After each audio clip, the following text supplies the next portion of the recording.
السلام علیکم ورحمۃ اللہ.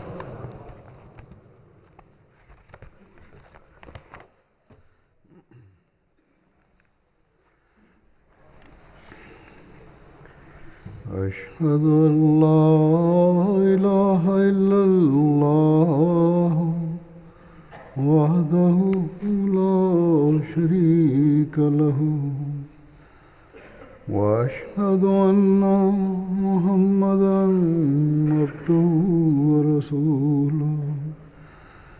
أما بعد فأعوذ بالله من الشيطان الرجيم. بسم الله الرحمن الرحيم. الحمد لله رب العالمين الرحمن الرحيم مالك يوم الدين.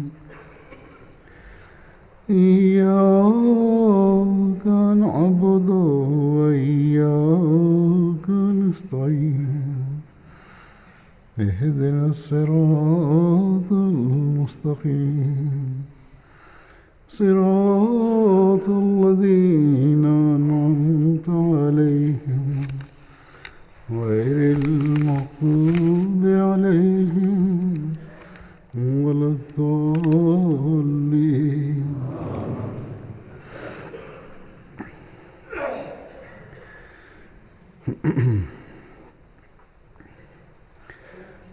لڑکوں اور لڑکیوں کے رشتوں کے معاملات اور پھر رشتوں کے بعد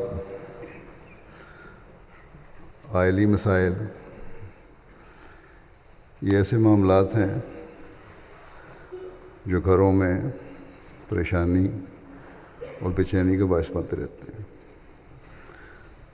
شادیوں کے بعد عائلی مسائل ہیں، وہ صرف خاوند بیوی کے لیے مسئلہ نہیں ہوتے، بلکہ دونوں طرف کے والدین کے لیے بھی پریشانی کا باعث ہوتے ہیں. اور صرف اتنا ہی نہیں، بلکہ اگر اولاد ہو گئی ہے تو اولاد میں بھی بے چینی پیدا کر رہے ہوتے ہیں.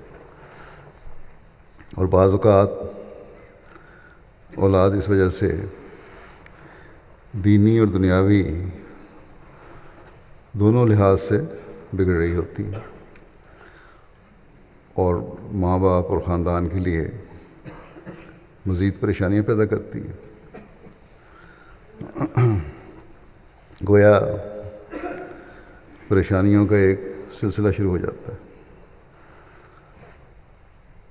تقریباً روزانہ میری ڈاک میں ایسے معاملات آتے ہیں یا زبانی ملاقات میں لوگ اپنے مسائل کا ذکر کرتے ہیں. ایک طرف لڑکیوں کے رشتوں کا مسئلہ ہے، پڑھائی کو عذر بنا کر اصل عمر میں رشتے نہیں کیے جاتے جب لڑکی کی رشتے کی عمر ہوتی ہے کہ پڑھ رہی ہے ابھی، اور جب رشتے ہو جائیں بڑی عمر میں، جب ذرا بڑی ہوتی ہیں، پڑھ لکھ جاتی ہیں، رشتے ہو جاتے ہیں،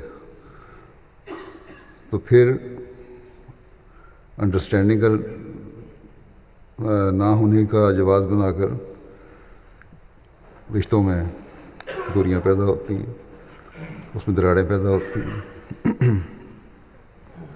پھر بعض لڑکیوں کی یہ بھی باتیں دیکھنے میں آئی ہیں کہ سہیلیاں اور دوست غلط طور پر ایسے خیالات ان کے دلوں میں پیدا کرتی ہیں کہ تمہارے بڑے حقوق ہیں ان ملکوں میں تمہیں یہ بتاؤ اپنے خامدوں کو کہ میرے حقوق ادا کرو اور یہ دو، میں تمہیں اپنا خامد نہیں مانتی، اور خامدوں کی ہر بات ماننی بھی نہیں چاہیے. پھر بعض دفعہ ماں باپ خود بھی لڑکیوں کو ایسی باتیں سکھاتے ہیں جس سے لڑکے لڑکی یا خاوند بیوی کا آپس کا اعتماد ختم ہو جاتا ہے، یا شکوک و شبہات ابھرنے لگتے ہیں۔ افسوس اس بات کا ہے کہ پاکستان سے یہاں رشتہ کروا کر آئی ہوئی لڑکیاں بھی جو مغربی ممالک میں آتی ہیں، یہاں آزادی کو دیکھ کر اس رنگ میں رنگین ہو کر پھر غلط مطالبے کرنے شروع کر دیتی ہیں، بلکہ بعض دفعہ گھر بسانے سے پہلے ہی یہاں پہنچ کر رشتے توڑ دیتی ہیں۔ اور یہ صورتحال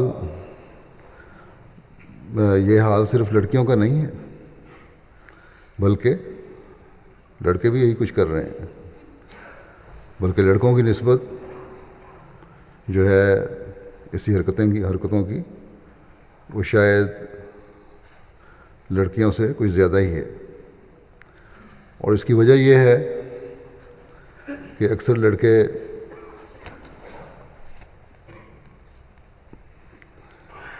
اور لڑکیاں بھی کالج سدید سے کام نہیں لیتے،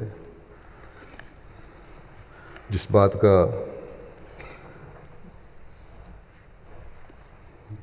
رشتے کے سے خاص تعلق ہے۔ کالج سدید کے بارے میں نکاح پہ جو آیات پڑھی جاتی ہیں، ان میں کالج سدید کے بارے میں خاص طور پر تاکید ہے۔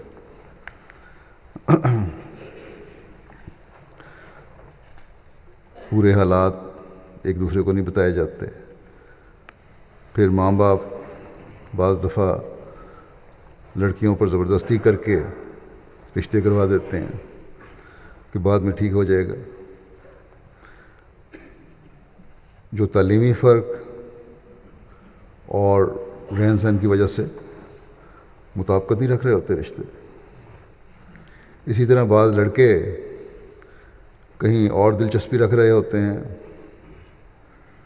لیکن ماں باپ کے سامنے انکار نہیں کرتے اور پاکستان میں شادی کر لیتے ہیں، یا یہاں اپنے عزیزوں میں ان کی مرضی کے مطابق شادی کر لیتے ہیں، اور پھر کچھ عرصے بعد ان بیچاری لڑکیوں پر ظلم ہونا شروع ہو جاتا ہے۔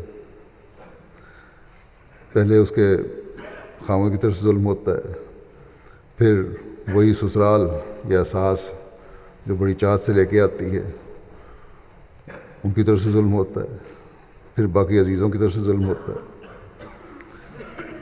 بہرحال چاہے وہ لڑکے ہیں یا لڑکیاں ہیں، ایک طرف کا سسرال ہے یا دوسری طرف کا، کسی پر بھی 100% الزام نہیں ڈالا جا سکتا ان ساری باتوں کا۔ بعض حالات میں لڑکے قصوروار ہوتے ہیں، بعض حالات میں لڑکیاں قصوروار ہوتی ہیں، پھر آئلی مسائل جیسا کہ میں نے کہا بچوں پر بھی اثر انداز ہوتے ہیں۔ جب کئی بچے ہونے کے بعد کافی عرصے کے بعد اچھی بھلی زندگی گزارنے کے بعد ایک دم مرد کے دماغ میں کیڑا کلبلاتا ہے اور وہ یہ کہتا ہے کہ میرا اپنی بیوی کے ساتھ گزارا نہیں ہو سکتا،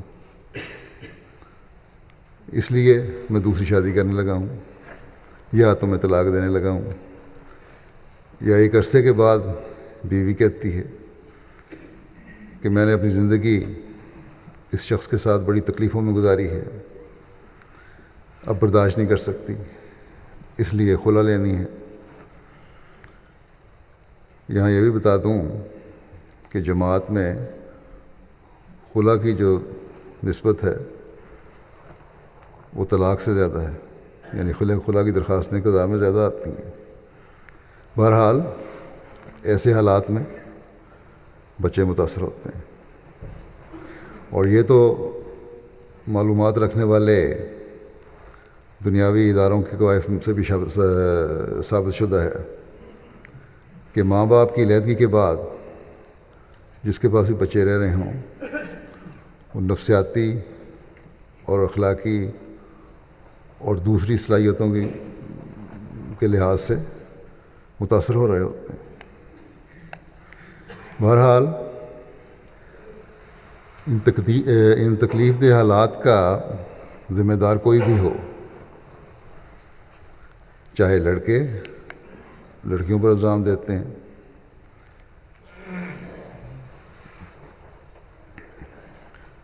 اور یہ کہہ کر دیتے ہیں کہ مغربی ماحول میں لڑکیاں اپنے کیریئر بنانے کی وجہ سے پریشانی پیدا کرتی ہیں اور رشتے نہیں نبھاتی، یا شروع میں ہم بعض وجوہات کی وجہ سے والدین کے ساتھ رہنا چاہتے ہیں تو لڑکیاں رہنا نہیں چاہتی، یا دین کا ان کو علم نہیں،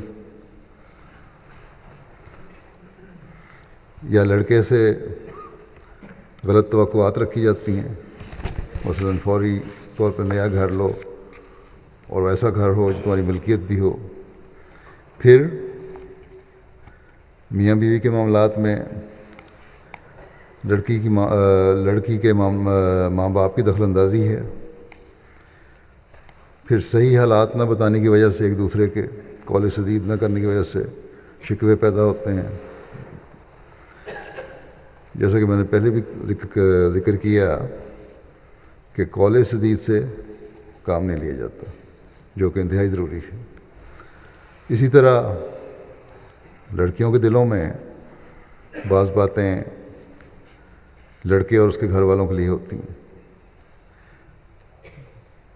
مثلا یہ کہ لڑکی کے ماں یا عزیز رشتہ دار جو ہیں لڑکی کے سامنے ہر وقت لڑکے کی تعریف کرتے رہیں گے کہ ہمارا لڑکا ایسا، ہمارا لڑکا ویسا، اور لڑکی کو کسی نہ کسی بہانے کم تر ثابت کرنے کی کوشش کی جاتی ہے، مثلا چھوٹا قد ہے، موٹی ہے، رنگ گورا نہیں، وغیرہ وغیرہ۔ اگر لڑکی کسی وجہ سے کوئی ملازمت کر رہی ہے تو پھر بھی اسے تانے ملتے ہیں۔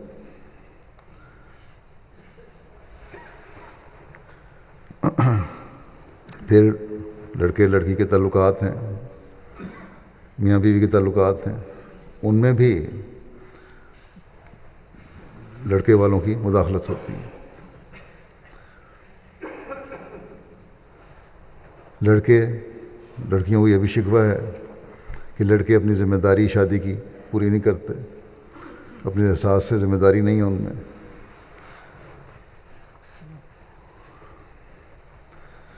اور لڑکے عموماً یہاں کے ماحول کے زیر اثر، یہاں 25 سال 26 سال کے لڑکے کو بھی کہو کہ تم بڑے ہو گئے تو کہیں گے نہیں ابھی تو میں چھوٹا ہوں، شادی کے قابل نہیں۔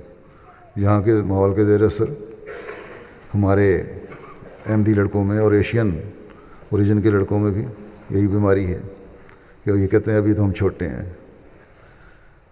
اور ذمہ داری نہیں نبھا سکتے۔ اگر چھوٹے ہیں اور ذمہ داری نہیں نبھا سکتے تو پھر شادی کرنے کی ضرورت کیا ہے؟ بہرحال شکووں کا یہ سلسلہ چلتا ہے اور دونوں طرف سے چلتا چلا جاتا ہے۔ اسی طرح کئی سال زندگی گزارنے کے بعد، جیسا کہ میں نے کہا، کافی عرصہ ہو جاتا ہے، بچے بڑے ہونے شروع ہو جاتے ہیں، پھر شکوے پیدا ہوتے ہیں اور صرف بچگانہ باتیں ہوتی ہیں، اور بے صبری اور غلط دوستی ایسی باتیں پیدا کرتی ہے۔ اور اگر ایک فکرے میں ان مختلف عمروں کے آئلی مسائل کی وجہ بیان کی جائے تو یہ ہے کہ دین سے دوری ہے، دینی تعلیمات سے لا علمی ہے اور عدم دلچسپی ہے، اور دنیا داری اور دنیاوی چیزوں میں رغبت ہے۔ بس اگر ان مسائل کا حل تلاش کرنا ہے تو دینی تعلیم کی روشنی میں کرنا ہوگا۔ ایک طرف ہم اپنے آپ کو احمدی کہتے ہیں، اس بات کا دعویٰ کرتے ہیں کہ ہم دین کو دنیا پر مقدم کرنے والے ہیں، تو پھر دینی تعلیمات کی روشنی میں اس کا حل تلاش کریں۔ جو ہمیں قرآن کریم میں، احادیث میں، حضرت مسیح علیہ السلام کی تعلیمات میں ملتا ہے۔ ہماری خوش قسمتی ہے کہ اسلام قبول کیا، ہم مسلمان ہیں، اور اس زمانے میں پھر حضرت مسیح علیہ السلام کو مانا، جنہوں نے ہمارے سے ہر حال میں دین کو دنیا پر مقدم کرنے کا عہد لیا۔ یہ عہد ہم مختلف مواقع پر دہراتے ہیں، لیکن جب جس پر عمل کا وقت آئے تو بھول جاتے ہیں۔ شادی بیاہ کے موقع پر تو اچھے بھلے بظاہر دین کی خدمت کرنے والے اسے بھول رہے ہوتے ہیں، حالانکہ شادی بیاہ اور رشتے کے لیے تو خاص ہدایت بھی ہمیں حضرت صلی اللہ علیہ وسلم سے ملی ہے کہ دین کو دنیا پر مقدم کرنا ہے۔ شادی بیاہ کے معاملے میں دین مقدم کر کے اگر دنیا مل جائے تو یہ اللہ تعالیٰ کا فضل ہے، اور دنیا داروں کی زبان میں ہم اگر کہیں تو یہ بونس ہے۔ لیکن اگر صرف دنیا کو دیکھا جائے اور پھر دین کو مقدم رکھنے کا دعویٰ ہو تو پھر مسائل پیدا ہوتے ہیں، کیونکہ سچائی نہیں ہے۔ بس حضرت صلی اللہ علیہ وسلم کی اس بات کو ہمیشہ یاد رکھنا چاہیے جو رشتے کی تلاش کے وقت ترجیحی بنیاد پر اپنے سامنے رکھنے کے لیے آپ نے فرمائی، جس کی حضرت ابو ہریرہ رضی اللہ عنہ سے روایت ملتی ہے کہ حضرت صلی اللہ علیہ وسلم نے فرمایا کہ عورت سے 4 وجوہات کی بنا پر شادی کی جاتی ہے: اس کے مال کی وجہ سے، اس کے حسب و نسب کی وجہ سے، خاندان کی وجہ سے، اس کی خوبصورتی کی وجہ سے، اور اس کے دین کی وجہ سے۔ بس تم دیندار عورت کا انتخاب کرو، خدا تمہارا بھلا کرے۔ اگر اس بات کو لڑکے بھی اور لڑکے کے گھر والے بھی سامنے رکھنے لگ جائیں تو لڑکیاں اور لڑکی کے گھر والے اپنی ترجیح جو ہے وہ دین کر لیں گے، اور جب دین ترجیح ہوگی تو بہت سے شکوے اور تحفظات جو لڑکی اور لڑکے اور اس کے گھر والوں کے بارے میں پیدا ہوتے ہیں ایک دوسرے کے بارے میں، وہ دور ہو جائیں گے۔ اور جو لڑکا دیندار لڑکی کی تلاش میں ہوگا اور دین مقدم کر رہا ہوگا، اس کو اپنا عمل بھی دینی تعلیم کے مطابق ڈھالنا پڑے گا پھر۔ اور جو دینی تعلیم پر عمل کر رہا ہوگا اس کے گھر میں بلا وجہ چھوٹی چھوٹی باتوں پر فتنہ اور فساد نہیں پیدا ہو رہا ہوگا۔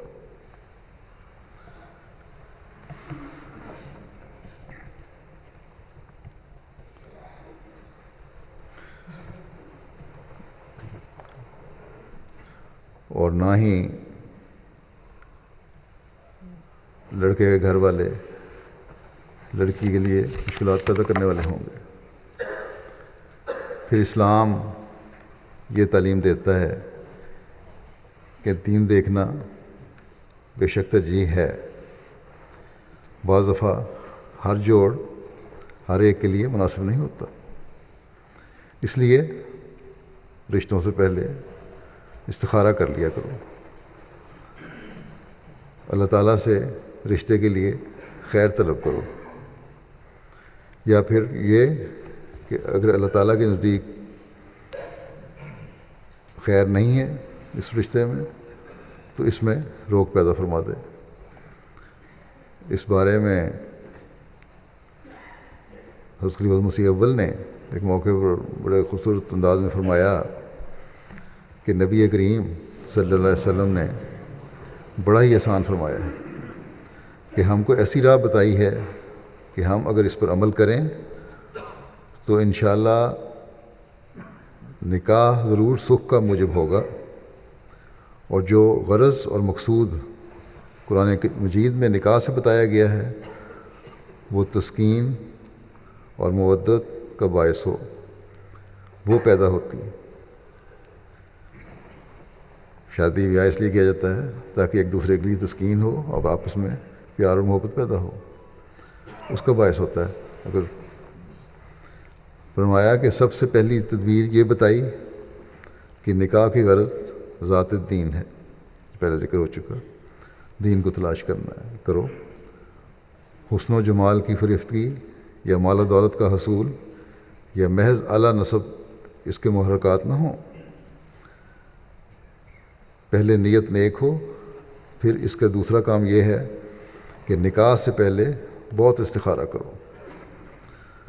بس اللہ تعالیٰ سے رشتے سے پہلے جب دعا میں تسکین اور محبت سے زندگی گزارنے کی بندہ دعا کرے، اور یہ دعا کرے کہ اگر اس میں میرے لیے تسکین ہے اور خیر ہے تو یہ رشتہ ہو جائے اور شادی ہو جائے، تو پھر شادی شدہ زندگی اللہ تعالیٰ کے فضل سے بڑی کامیاب گزرتی ہے۔ لیکن یہ بھی یاد رکھیں کہ شادی کے بعد بھی شیطان حملے کرتا رہتا ہے مختلف ذریعوں سے، اس لیے یہ دعا ہمیشہ کرتے رہنا چاہیے کہ شادی ہمیشہ سکون اور محبت اور پیار سے گزرے۔ پھر حضرت خلیفہ مسیح اول نے مزید استخارے کی اہمیت بتائی ہے۔ ایک موقع پر اس کی نصیحت کرتے ہوئے اپنے فرمایا کہ بڑے بڑے کاموں میں سے نکاح بھی ایک کام ہے، ایک چھوٹا کام نہیں ہے، بڑے بڑے کام میں سے ایک کام ہے۔ اکثر لوگوں کا یہی خیال ہوتا ہے کہ بڑی قوم کا انسان ہو، حسب نسب اعلیٰ ہو، مال اس کے پاس ہو، حکومت اور جلال ہو، خوبصورت اور جوان ہو، مگر ہمارے نبی کریم صلی اللہ علیہ وسلم نے فرماتے ہیں کہ کوشش کیا کرو کہ دیندار انسان مل جاوے، چاہے وہ لڑکی ہے یا لڑکا ہے۔ اور چونکہ حقیقی علم اخلاق، عادات اور دیانتداری سے آگاہ ہونا مشکل کام ہے، جلدی سے پتہ نہیں لگ سکتا۔ بعض رشتے ٹوٹتے ہیں، وہ یہی کہتے ہیں کہ ہم نے رشتہ کر لیا بظاہر یہ دیکھ کر کہ دیندار ہے، اچھے اخلاق ہیں، سب کچھ ہے، لیکن بعد میں پتہ لگا سب کچھ غلط تھا۔ اس لیے کیونکہ یہ پتہ نہیں لگ سکتا، اس لیے فرمایا ہے کہ استخارہ ضرور کر لیا کرو۔ آپ نے فرمایا کہ ہم انجام سے بے خبر ہوتے ہیں، مگر اللہ تعالیٰ تو عالم الغیب ہے، اس لیے اول خوب استخارہ کرو اور خدا تعالیٰ سے مدد چاہو۔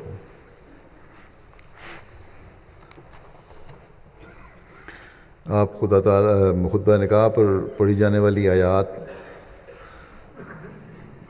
کے حوالے سے فرماتے ہیں کہ ان میں یہ نصیحت ہے کہ تقویٰ کو سامنے رکھتے ہوئے رحمی رشتوں کا خیال رکھو، قول سدید سے کام لو، یہ جائزہ لو کہ تم اپنے کل کے لیے کیا آگے بھیج رہے ہو۔ اگر تم نے زندگی کی کامیابیاں دیکھنی ہیں تو تقویٰ بہت ضروری ہے۔ اس بارے میں فرمایا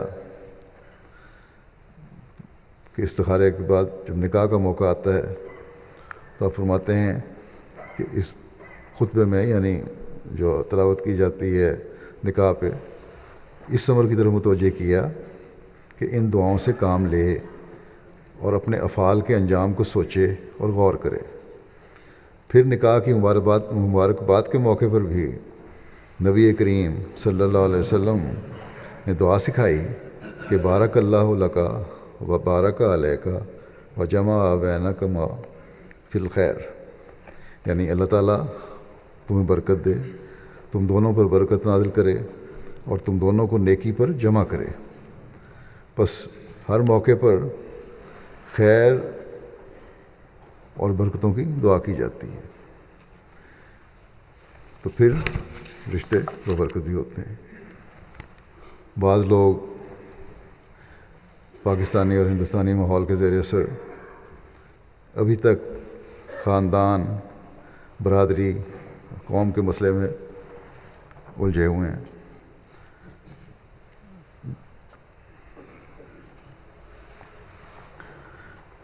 جب کہ اللہ تعالیٰ سے یہ کہتا ہے کہ جب رشتے آئیں تو دعا کرو، دعا کرو اور استخارہ کرو، دین کو ترجیح دو، تو بجائے اس کے کہ دعا کریں، دین کو ترجیح دیں، یہ باتیں ان کے محل نظر نہیں ہوتی، بلکہ برادری اور قوم محل نظر ہوتی ہے۔ حضرت مسیح موعود علیہ السلام فرماتے ہیں کہ رشتہ ناطہ میں صرف یہ دیکھنا چاہیے کہ جس سے نکاح کیا جاتا ہے وہ نیک بخت اور نیک وضع آدمی ہے اور کسی ایسی آفت میں مبتلا نہیں جو موجب فتنہ ہو، اور یاد رکھنا چاہیے کہ دین میں قوموں کا کچھ لحاظ نہیں، صرف تقوی اور نیک بختی کا لحاظ ہے۔ بس یہ بنیادی اصول ہے کہ تقوی دیکھو، باقی سب باتیں بدعت ہیں۔ ہاں، کفر دیکھنے کا ارشاد ہے، اس لیے کفر دیکھنا چاہیے اور ضرور دیکھنا چاہیے، لیکن اس میں بھی سختی نہیں ہونی چاہیے۔ کفر کو کس حد تک دیکھنا چاہیے، اس بارے میں حضرت مسیح علیہ السلام سے کسی کے سوال اور آپ کے جواب کا ذکر ملتا ہے۔ ایک دوست کا سوال پیش ہوا کہ ایک احمدی اپنی ایک لڑکی غیر کفر کے ایک احمدی کے ہاں دینا چاہتا ہے، حالانکہ اپنے کفر میں رشتہ موجود ہے، اس کے متعلق آپ کا کیا حکم ہے؟ حضرت اقدس علیہ السلام نے فرمایا کہ اگر حسب مراد رشتہ ملے تو اپنے کفر میں کرنا بنسبت غیر کفر کے بہتر ہے، لیکن یہ امر ایسا نہیں بطور فرض کے ہو، فرض نہیں ہے، ہاں بہتر ہے۔ فرمایا کہ ہر ایک شخص اپنے ایسے معاملات میں اپنی مصلحت اور اپنی اولاد کی بہتری کو خوب سمجھ سکتا ہے۔ اگر کفر میں کسی اور کو اس لائق نہیں دیکھتا تو دوسری جگہ دینے میں حرج نہیں، اور ایسے شخص کو مجبور کرنا کہ وہ بہرحال اپنی کفر میں اپنی لڑکی دیوے جائز نہیں۔ بعض لوگوں کو اپنے خاندانوں کو بڑا ظلم ہوتا ہے، ایسے ایک شخص کو حضرت خلیفۃ المسیح اول نے ایک دفعہ خوب پکڑا۔ ایک طرف ظلم ہوتا ہے، ایک طرف حالت اپنی کیا ہے۔ حضرت خلیفۃ المسیح ثانی فرماتے ہیں کہ حضرت خلیفۃ المسیح اول کے پاس ایک دفعہ ایک شخص آیا اور کہنے لگا کہ میں سید ہوں، میری بیٹی کی شادی ہے، آپ اس موقع پر میری کچھ مدد کریں۔ آپ نے فرمایا کہ میں تمہاری بیٹی کی شادی کے لیے وہ سارا سامان تمہیں دینے کے لیے تیار ہوں جو رسول کریم صلی اللہ علیہ وسلم نے اپنی بیٹی فاطمہ کو دیا تھا۔ وہ یہ سنتے ہی بے اختیار کہنے لگا، آپ میری ناک کاٹنا چاہتے ہیں؟ جہیزوں کا اس قدر رواج ہے اور اس وجہ سے بعض مسائل پیدا ہوتے ہیں۔ حضرت خلیفہ اول نے فرمایا کہ کیا تمہاری ناک محمد رسول اللہ صلی اللہ علیہ وسلم کی ناک سے بھی بڑی ہے؟ تمہاری عزت تو سید ہونے میں ہے، پھر اگر اس قدر جہیز دینے سے رسول کریم صلی اللہ علیہ وسلم کی حد تک نہیں ہوئی تو تمہاری کس طرح ہو سکتی ہے؟ ایک طرف تم کہتے ہو میں سید ہوں، پھر حد تک کس بات کی؟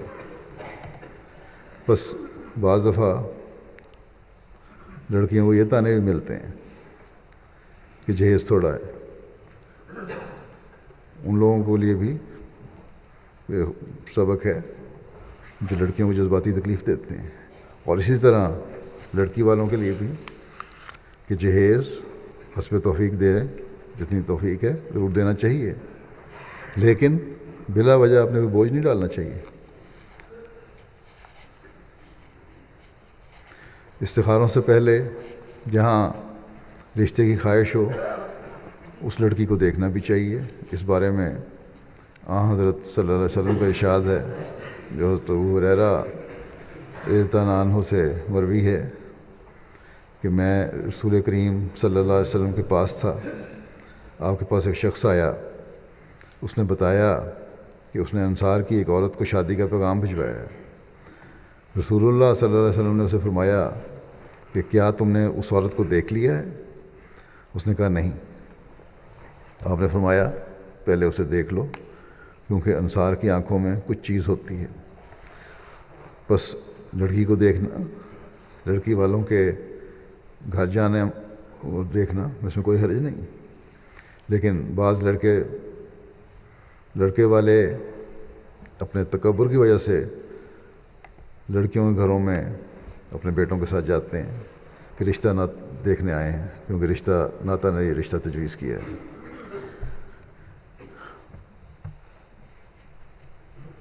اور پھر یہ جیسے کہ میں نے کہا تکبر کی وجہ سے، اس لیے کہ وہاں جا کر ان کی باتیں عجیب و غریب قسم کی ہو رہی ہوتی ہیں، باوجود اس کے کہ پہلے تصویر بھی دیکھ چکے ہوتے ہیں، قوائف کا تبادلہ بھی ہو چکا ہوتا ہے، لیکن پھر بھی لٹکاتے ہیں۔ اور دنیاوی لحاظ سے اگر کوئی بہتر رشتہ ان کو مل جائے اس عرصے میں تو پہلے رشتے کو ختم کر دیتے ہیں۔ یہ غلط طریقہ ہے۔ اکثریت احمدی لڑکیوں کی اپنے ماں باپ کا احترام کرتی ہے اور ان کے تجویز کردہ رشتوں کو قبول بھی کر لیتی ہے، لیکن بعض جگہ لڑکے والے آتے ہیں، جیسا کہ میں نے کہا، دیکھتے ہیں اور پھر خاموشی ہو جاتی ہے۔ جب تصویر بھی دیکھ لی، قوائف بھی دیکھ لیے، سب کچھ پتہ لگ گیا قد کاٹ کتنا ہے، تو پھر بلا وجہ لٹکا کر یا بعض باتیں کر کے لڑکی کو جذباتی تکلیف بھی نہیں دینی چاہیے۔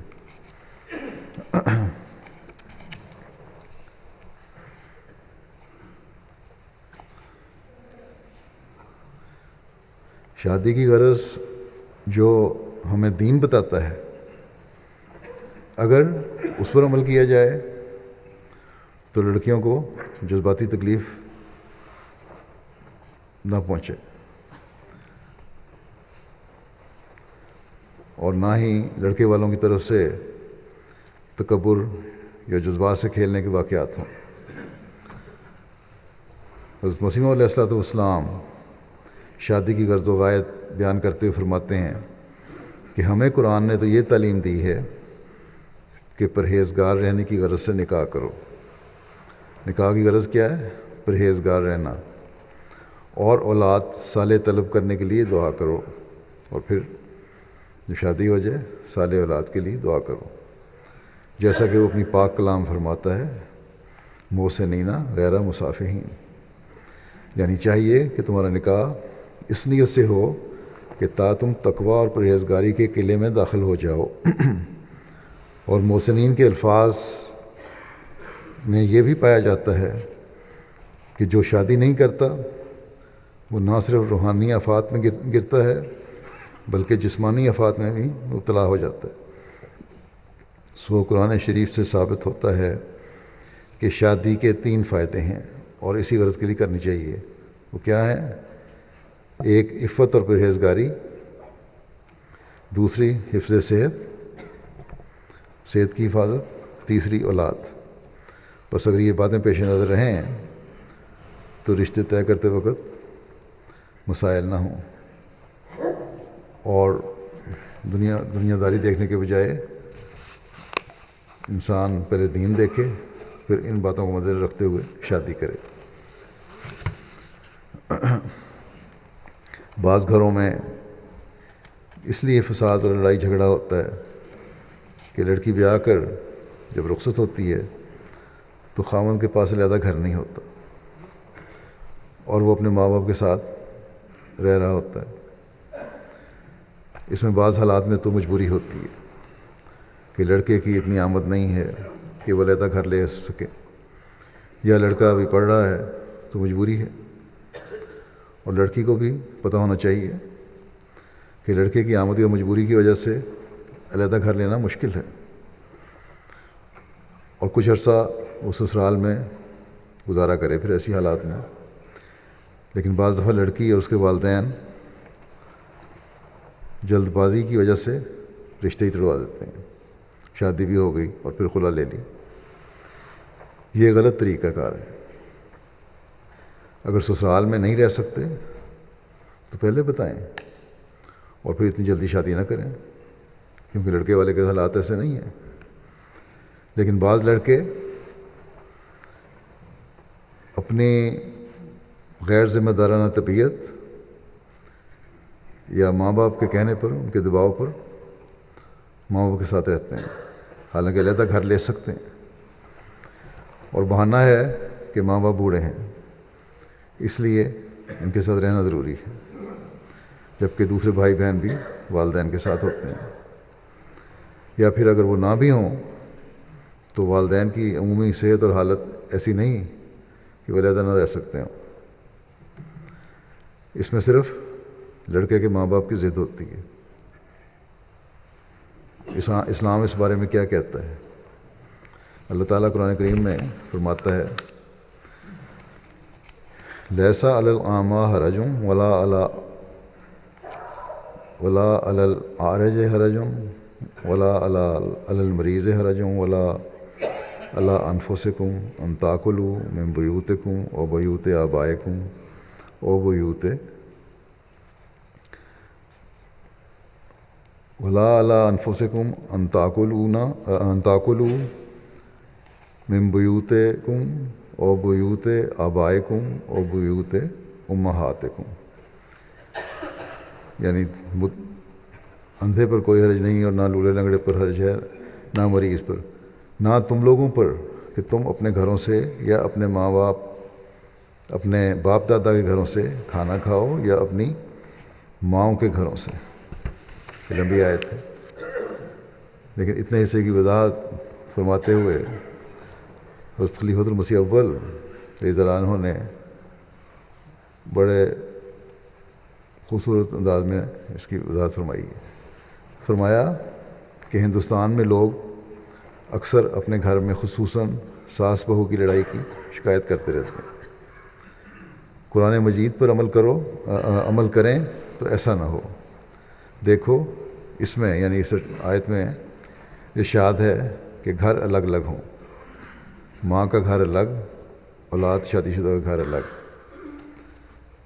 جب الگ الگ گھر ہوں گے تبھی تو کھانا کھانے کی اجازت ہے. بس سوائے کسی مجبوری کے گھر الگ ہونے چاہیے. گھروں کی علیحدگی سے جہاں ساس بہو اور نند بھابھی کے مسائل ختم ہوں گے، وہاں لڑکے اور لڑکی کو اپنی ذمہ داری کا احساس بھی ہوگا. یہاں یہ بھی کہنا چاہتا ہوں کہ بعض لوگ اپنی لڑکیوں کے رشتے سے پہلے لڑکے سے پوچھتے ہیں کہ اس کا اپنا گھر ہے، یعنی گھر کا مالک ہے یا اپنی ملکیت ہے اس گھر کی اس کے پاس، اگر نہیں تو رشتہ نہیں کرتے. یہ طریق بھی بڑا غلط طریقہ کار ہے. بس دنیاوی لالچ کے بجائے لڑکی والوں کو لڑکے کا دین دیکھنا چاہیے. گھر تو آہستہ آہستہ بن ہی جاتے ہیں اگر گھر میں پیار محبت ہو. اسی طرح بعض جگہ سے، بعض ملکوں سے مجھے یہ بھی شکایت آتی ہے کہ بعض جو ہمارے مربیان فارغ ہو رہے ہیں لوگ ان سے رشتہ اپنی بیٹیوں کو اس لیے کرنا نہیں چاہتے کہ وہ مربی واقف زندگی ہے. یہ بھی غلط طریق ہے، حالانکہ دین دیکھنا چاہیے. پھر مردوں کو اللہ تعالیٰ یہ نصیحت فرماتا ہے کہ عورتوں کی باتوں پر جلد بازی سے فیصلہ نہ کر لیا کریں اور ان سے غلط رویہ نہ اپنائیں. ان کی باتوں کو برا نہ منائیں. اللہ تعالیٰ نے بیان فرماتے ہوئے کہ وعاشرہن بالمعروف فإن کرہتموہن فعسیٰ ان تکرہوا شیئا ویجعل اللہ فیہ خیرا کثیرا. اور ان سے نیک سلوک کے ساتھ زندگی بسر کرو.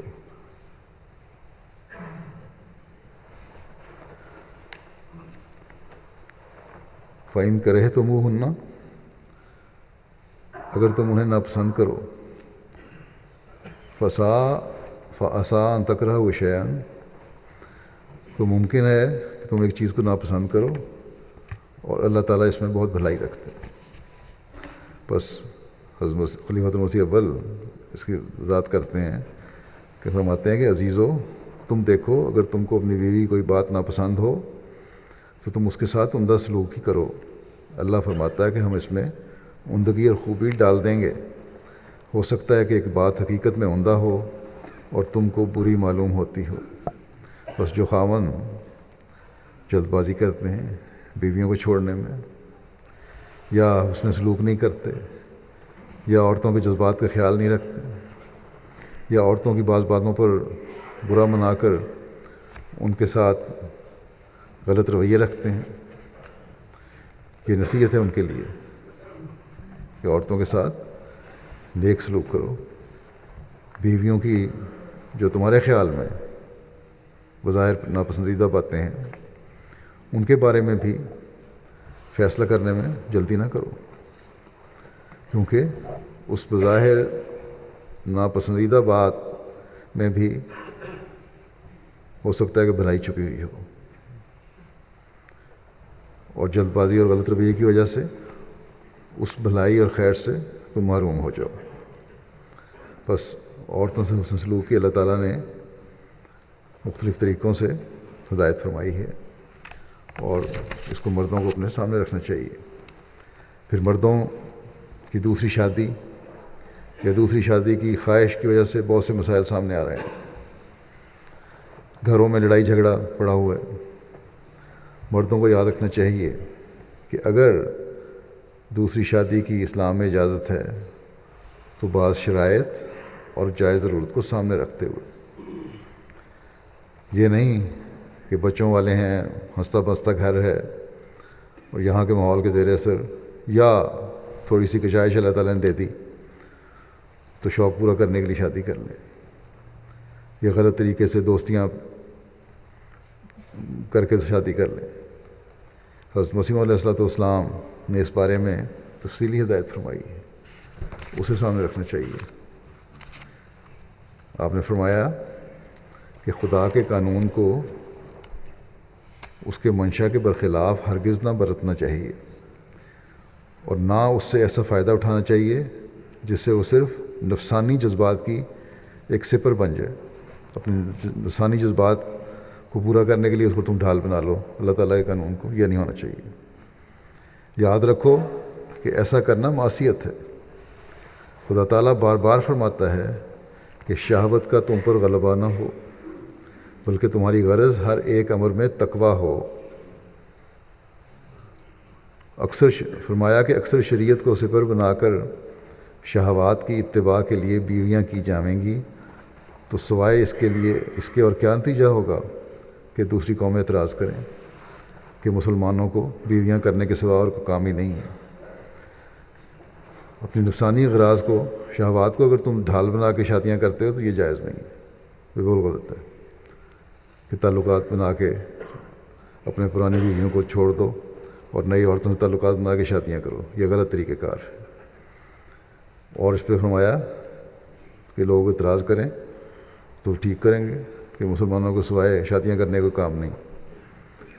فرمایا کہ زنا کا نام ہی گناہ نہیں ہے، بلکہ شہوات کا کھلے طور پر دل میں پڑ جانا گناہ ہے۔ دنیاوی تمتع کا حصہ انسانی زندگی میں بہت ہی کم ہونا چاہیے۔ یہ فائدہ جو ہے دنیاوی، اس کا حصہ انسانی زندگی میں کم ہو۔ فل یضحکوا قلیلا ولیبکوا کثیرا، یعنی ہنسو تھوڑا اور رو بہت کا مصداق بنو۔ لیکن جس شخص کی دنیاوی تمتع کثرت سے ہیں، دنیاوی خواہشات اور فائدے بہت زیادہ ہیں، اور وہ رات دن بیویوں میں مصروف ہے، اس کو رقت اور رونا کب نصیب ہوگا؟ اور یہی حال دوسری لغویات کا ہے جن میں انسان مصروف ہو جاتا ہے۔ فرمایا کہ اکثر لوگوں کا یہ حال ہے کہ وہ ایک خیال کی تائید اور اتباع میں تمام سامان کرتے ہیں، اور اس طرح سے خدا تعالیٰ کے اصل منشا سے دور جا پڑتے ہیں، خدا تعالیٰ نے اگرچہ بعض اشیاء جائز تو کر دی ہیں، مگر اس سے یہ مطلب نہیں ہے کہ عمر ہی اس میں بسر کی جاوے۔ خدا تعالیٰ تو اپنے بندے کی صفت میں فرماتا ہے کہ یبیتون لربہم سجدا وقیاما، کہ وہ اپنے رب کے لیے تمام رات سجدہ اور قیام میں گزارتے ہیں۔ اب دیکھو، رات دن بیویوں میں غرق رہنے والا خدا کے منشا کے موافق رات کیسے عبادت میں کاٹ سکتا ہے؟ وہ بیویاں کیا کرتا ہے؟ گویا خدا کے لیے شریک پیدا کرتا ہے۔ حضرت صلی اللہ علیہ وسلم کی 9 بیویاں تھیں، اور باوجود ان کے پھر بھی آپ ساری رات خدا کی عبادت میں گزارتے تھے۔ پھر آپ نے فرمایا کہ خوب یاد رکھو کہ خدا کا اصل منشا یہ ہے کہ تم پر شہوات غالب نہ آویں، اور تقوی کی تکمیل کے لیے اگر ضرورت حقہ پیش آوے تو اور بیوی کر لو۔ دوسری شادی کرنا بھی تقوی کی وجہ سے، بس جائز، یہ شادی جائز ہے، اور یہ جائزہ لینے کی ضرورت ہے ان سب کو جو دوسری شادیاں کرنے کی خواہش رکھتے ہیں کہ شادی تقوی کی بنیاد پر ہے یا نفسانی جذبات کی وجہ سے۔ پھر آپ نے فرمایا بس جاننا چاہیے کہ جو شخص شہوات کی اتباع سے زیادہ بیویاں کرتا ہے وہ مغز اسلام سے دور رہتا ہے۔ ہر ایک دن جو چڑھتا ہے اور رات جو آتی ہے، اگر وہ تلخی سے زندگی بسر نہیں کرتا اور روتا کم یا بالکل ہی نہیں روتا اور ہنستا زیادہ ہے تو یاد رہے کہ وہ ہلاکت کا نشانہ ہے۔ پھر آپ نے عورتوں کو بھی نصیحت فرمائی کہ اگر مرد جائز ضرورت سے شادی کرنا چاہے تو پھر شور نہیں مچانا چاہیے، لیکن آپ نے یہ بھی فرمایا کہ یہ تمہیں حق ہے کہ دعا کرو کہ اللہ تعالیٰ یہ مشکل تمہارے پر نہ لائے، جیسا کہ مردوں کو فرمایا ہے کہ شادی صرف شوق پورا کرنے کے لیے نہیں ہونی چاہیے۔ آپ فرماتے ہیں کہ ہمارے اس زمانے میں بعض خاص بدعات میں عورتیں بھی مبتلا ہیں۔ وہ تعدد نکاح کے مسئلے کو نہایت بری نظر سے دیکھتی ہیں، گویا اس پر ایمان نہیں رکھتی۔ ان کو معلوم نہیں کہ خدا کی شریعت ہر ایک قسم کا علاج اپنے اندر رکھتی ہے۔ بس اگر اسلام میں تعدد نکاح کا مسئلہ نہ ہوتا تو ایسی صورتیں جو مردوں کے لیے نکاح ثانی کے لیے پیش آ جاتی ہیں، اس شریعت میں ان کا کوئی علاج نہ ہوتا۔ مثلا اگر عورت دیوانہ ہو جائے یا مجذوم ہو جائے یا ہمیشہ کے لیے کسی ایسی بیماری میں گرفتار ہو جائے جو بیکار کر دیتی ہے، یا اور کوئی ایسی صورت پیش آ جائے کہ عورت قابل رحم ہو مگر بیکار ہو جاوے اور مرد بھی قابل رحم کہ وہ تجرد پر صبر نہ کر سکے، تو ایسی صورت میں مرد کے قوا پر یہ ظلم ہے کہ اس کو نکاح ثانی کی اجازت نہ دی جاوے۔ در حقیقت خدا کی شریعت نے انہی امور پر نظر کر کے مردوں کے لیے راہ کھلی رکھی ہے، اور مجبوریوں کے وقت عورتوں کے لیے بھی راہ کھلی ہے کہ اگر مرد بیکار ہو جاوے تو حاکم کے ذریعے سے خلا کرا لیں، جو طلاق کے قائم مقام ہے۔ خدا کی شریعت دوا فروش کی دکان کی مانند ہے۔ بس اگر دکان ایسی نہیں ہے جس میں سے ہر ایک بیماری کی دوا مل سکتی ہے تو وہ دکان چل نہیں سکتی۔ بس غور کرو کہ کیا یہ سچ نہیں کہ بعض مشکلات مردوں کے لیے ایسی پیش آ جاتی ہیں جن سے وہ نکاح ثانی کے لیے مضطر ہوتے ہیں۔ وہ شریعت کس کام کی جس میں کل مشکلات کا علاج نہ ہو؟ دیکھو، انجیل میں طلاق کے مسئلے کی بابت صرف زنا کی شرط تھی، اور دوسرے صدہا طریق کے اسباب جو مرد اور عورت میں جانی دشمنی پیدا کر دیتے ہیں ان کا کچھ ذکر نہ تھا۔ فرمایا عورتوں کو نصیحت کرتے ہوئے کہ اے عورتوں، فکر نہ کرو، جو تمہیں کتاب ملی ہے وہ انجیل کی طرح انسانی تصرف کی محتاج نہیں ہے، اور اس کتاب میں جیسے مردوں کے حقوق محفوظ ہیں عورتوں کے حقوق بھی محفوظ ہیں۔ اگر عورت مرد کے تعدد ازدواج پر ناراض ہے تو وہ بدریہ حاکم خلا کرا سکتی ہے۔ خدا کا یہ فرض تھا کہ مختلف صورتیں جو مسلمانوں میں پیش آنے والی تھیں اپنی شریعت میں ان کا ذکر کر دیتا تا شریعت ناقص نہ رہتی۔ سو تم اے عورتوں اپنے خامدوں کے ان ارادوں کے وقت کہ وہ دوسرا نکاح کرنا چاہتے ہیں خدا تعالیٰ کی شکایت مت کرو، بلکہ تم دعا کرو کہ خدا تمہیں مصیبت اور ابتلا سے محفوظ رکھے۔ یہ دعا کرنے کی اجازت ہے کہ اگر نکاح کرنا چاہتے ہیں مرد تو اس مصیبت اور ابتلا سے تو محفوظ رکھے تاکہ وہ شادی کریں ہی نہ۔ فرمایا کہ بے شک وہ مرد سخت ظالم اور قابل مواخذہ ہے جو دو جورویں کر کے انصاف نہیں کرتا، مگر تم خود خدا کی نافرمانی کر کے مورد کہر الہی مت بنو۔ ہر ایک اپنے کام سے پوچھا جائے گا۔ اگر تم خدا تعالیٰ کی نظر میں نیک بنو تو تمہارا خامند بھی نیک کیا جاوے گا۔ اگرچہ شریعت نے مختلف مسائل کی وجہ سے تعدد ازواج کو جائز قرار دیا ہے، لیکن قضاء و قدر کا قانون تمہارے لیے کھلا ہے۔ اگر شریعت کا قانون تمہارے لیے قابل برداشت نہیں تو بدریہ دعا قضاء و قدر کے قانون سے فائدہ اٹھاؤ، کیونکہ قضاء و قدر کا قانون شریعت کے قانون پر بھی غالب آ جاتا ہے۔ تقوی اختیار کرو، دنیا سے اور اس کی زینت سے بہت دل مت لگاؤ۔ اور قضاء و قدر کا قانون کیا ہے کہ دعا کرو، اللہ تعالیٰ اس مرد کے دل میں سے دوسری شادی کا خیال نکال دے۔ گو اس کو اجازت تو ہے، لیکن فرمایا کہ اگر تم دعا کرو اور ایسی دعا کرو جو دل سے نکلی ہو تو ہو سکتا ہے وہ دعا تمہاری قبول ہو جائے اور وہ تم مشکل اور مصیبت میں نہ پڑو اور شادی کا موقع ہی پیدا نہ ہو۔ اللہ تعالیٰ جماعت کے افراد کو، مردوں کو، عورتوں کو عقل اور توفیق دے کہ وہ اپنے عائلی مسائل اللہ تعالیٰ کی تعلیم کے مطابق حل کرنے والے ہوں اور دنیاوی خواہشات کے بجائے دین مقدم ہو۔ اللہ تعالیٰ کا خوف اور تقوی ہمیشہ پیش نظر ہو۔ اسی طرح نئے رشتوں کے مسائل بھی اللہ تعالیٰ دور فرمائے۔ بہت سارے مسائل پیدا ہو رہے ہیں۔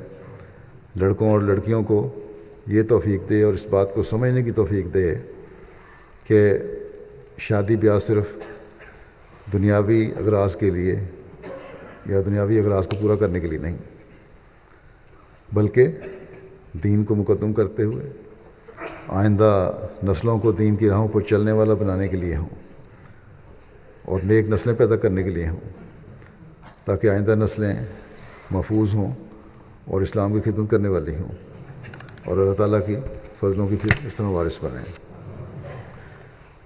معاذوں کے بعد میں کچھ جنازے پڑھاؤں گا۔ 2 جنازے حاضر ہیں اور 2 غائب۔ پہلا جنازہ مکرم محمد نواز مومن صاحب جو واقف زندگی تھے، مکرم خدا بخش مومن صاحب، یہ 15 فروری 2017 کو 85 سال کی عمر میں جرمنی میں وفات پا گئے۔ انا للہ و انا الیہ راجعون۔ آپ حضرت مسیح علیہ السلام کے صحابی حضرت مومن جی صاحب کے داماد تھے۔ آپ کے والد نے تقریباً 1922 میں قادیان جا کر حضرت مسلم موعود کے ہاتھ پر بیعت کی تھی۔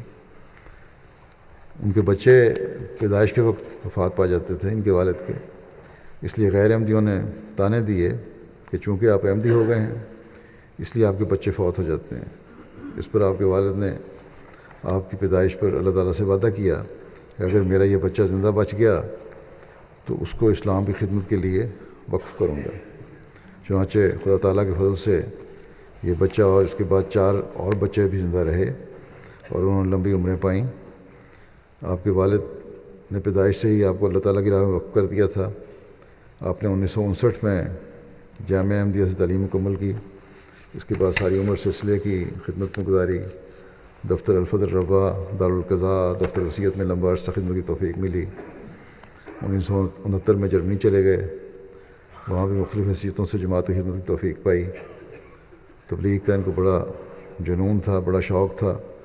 100 مصلات کے پابند، انتہائی صابر و شاکر، کم گو، دیندار اور بڑے مخلص بزرگ انسان تھے۔ قرآن کریم سے بے حد محبت تھی اور علم پھیلانے اور ترتیل کے ساتھ قرآن کریم پڑھانے کا شوق تھا۔ مرحوم موسی تھے۔ عثمان گان میں ایک بیٹی اور ایک بیٹا ہیں۔ دوسرا جنازہ ہے یہاں کے مکرم سید رفیق احمد سفیر صاحب کا، جو صدر جماعت سربٹن تھے۔ 28 فروری 2017 کو 61 سال کی عمر میں وفات پا گئے۔ انا للہ و انا الیہ راجعون۔ آپ کے والد ڈاکٹر سفیر الدین صاحب کماسی گھانا میں احمدیہ سیکنڈری اسکول کے پہلے پرنسپل تھے۔ سید رفیق سفیر صاحب کی پیدائش لندن میں ہوئی اور بچپن سے ہی جماعتی کاموں میں سرگرم رہے۔ اطفال خدا ملنجائے قائد، سیکٹری اطفال خدا ملنجائے قائد، اور انصار اللہ کی مجلس میں مرکزی طور پر قائد سے جسمانی کے علاوہ قائد عمومی کی حیثیت سے بھی خدمت کی توفیق ملی۔ وفات سے قبل سربٹن جماعت کے صدر کے طور پر خدمت بجا لا رہے تھے۔ خلافت کے ساتھ گہرا محبت کا تعلق تھا، نمازوں کے پابند، تہجد گزار، دعا گو، ملنسار، دھیمی طبیعت کے مالک، بہت نیک اور مخلص انسان تھے۔ مرحوم موسی تھے۔ عثمان گان میں والدہ کے علاوہ اہلیہ، 2 بیٹیاں اور 2 بیٹے یادگار چھوڑے ہیں۔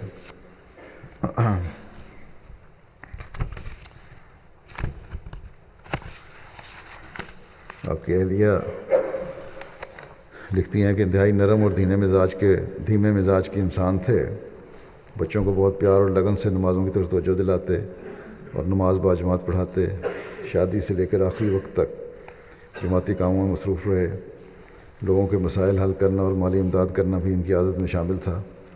بہت نیک، سادہ اور طبع اور بااخلاق انسان تھے۔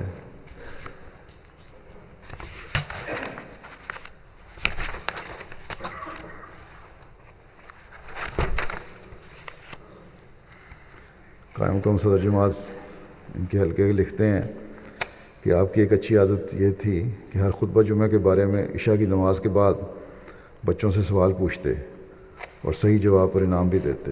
اس سے بچوں میں خطبہ سننے کا شوق پیدا ہوتا تھا۔ جماعتی کاموں کی بہت فکر رہتی تھی۔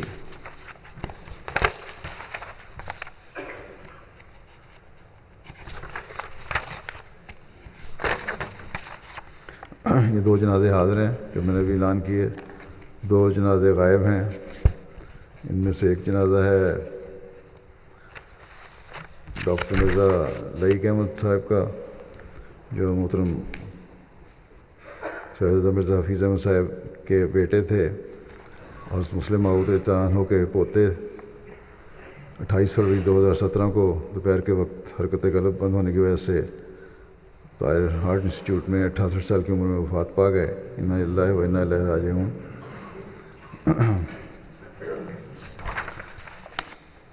آپ کی والدہ بھی ابھی زندہ ہیں، حیات ہیں۔ اللہ تعالیٰ ان کو یہ صدمہ برداشت کرنے کی توفیق عطا فرمائے۔ اور انہوں نے FSC تک ربوہ میں تعلیم حاصل کی۔ اس کے بعد ملتان سے میڈیکل کالج سے MBBS کیا۔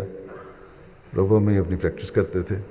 غریبوں کا بڑا خیال رکھنے والے، اور اکثر غرباء نے یہ لکھا کہ ہمارا علاج کرنے اور خیال رکھنے کا بہت زیادہ ہمدردی سے خیال رکھتے تھے۔ بلکہ ایک دن انہوں نے ہفتے میں وقف کیا ہوا تھا غرباء کے لیے مفت علاج کا، اور اس کے علاوہ بھی کارکنوں اور غرباء کا مفت علاج کیا کرتے تھے۔ ان کی پہلی شادی سیدہ فائزہ صاحبہ سے ہوئی، جن سے 2 بیٹے ہیں ان کے۔ دوسری شادی امت شکور صاحبہ سے ہوئی، تقریباً 40 کی بیٹی سے۔ اللہ تعالیٰ مرحوم سے مغفرت اور رحم کا سلوک فرمائے۔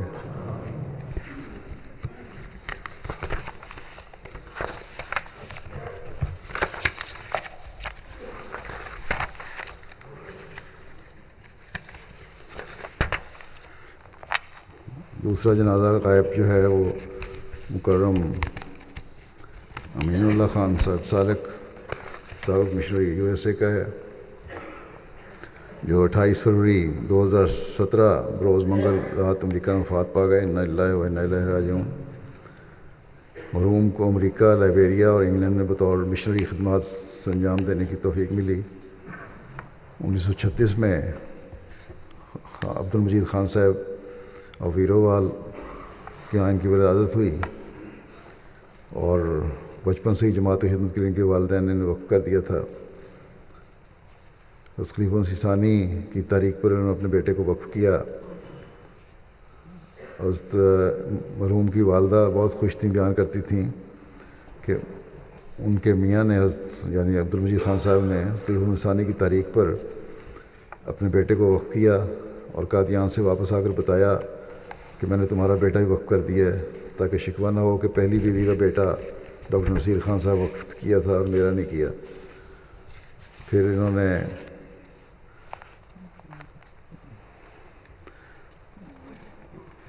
چوتھی جماعت میں 1945 میں انہوں نے خود وقف کی درخواست کی. 1949 میں مڈل کر کے جامعہ احمدیہ میں داخلہ لیا. 1955 میں مولوی فاضل کا امتحان پاس کیا. 1957 میں ایف اے اور 1958 میں شاہد اور 1959 میں بی اے کا امتحان پاس کیا. اور پہلی تاریخ تقرری آپ کی 1958 کی ہے. پھر 29 فروری 1960 سے اپریل 1963 تک امریکہ میں بطور مبلغ خدمت کی توفیق پائی. 1966 کے بعد کچھ عرصہ عارضی طور پر دفتر امانت میں کام کیا. 1969 تا 71 لائبیریا میں خدمت کی توفیق پائی. ان کی پہلی تقرری 1960 میں ہوئی تھی جب 23 سال کے تھے امریکہ میں.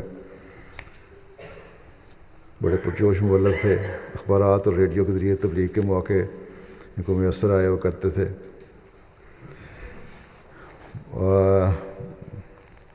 لائبیریا میں خدمات کے دوران وہاں کے صدر ٹب مین آپ کو ماہانہ میٹنگ پر مدعو کرتے تھے اور ان سے دعا کروایا کرتے تھے.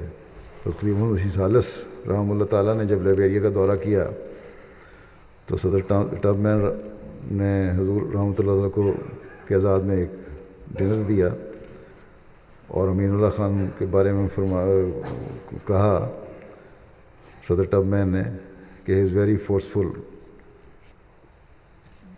تو حضور رحمۃ اللہ تعالیٰ نے جواب میں فرمایا کہ he is forceful without using any force. Amin Ullah Khan صاحب کی تقرری انگلینڈ میں بھی ہوئی جہاں 1970 تک کام کیا اور پھر بوجہ صحت کی خرابی کے ان کی ریٹائرمنٹ ہو گئی. ان کی شادی بشرا شاہ صاحبہ بنت اقبال شاہ صاحب سے ہوئی جو ڈاکٹر ولایت شاہ صاحب صحابی حضرت مسیح علیہ السلام نیروبی کی پوتی تھیں.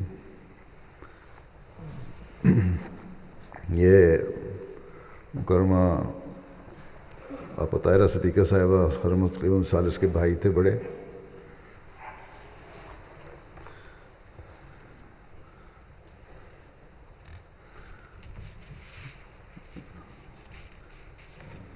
ان کے ایک بیٹا ہے اور ایک بیٹی ہے.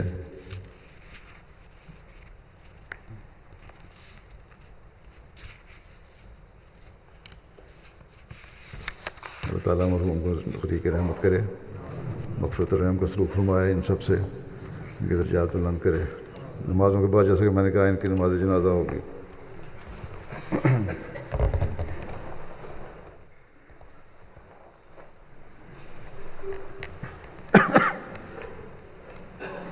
الحمد للہ نحمدہ ونستعینہ ونستغفرہ ونؤمن بہ ونتوکل علیہ ونعوذ باللہ من شرور انفسنا ومن سیئات اعمالنا.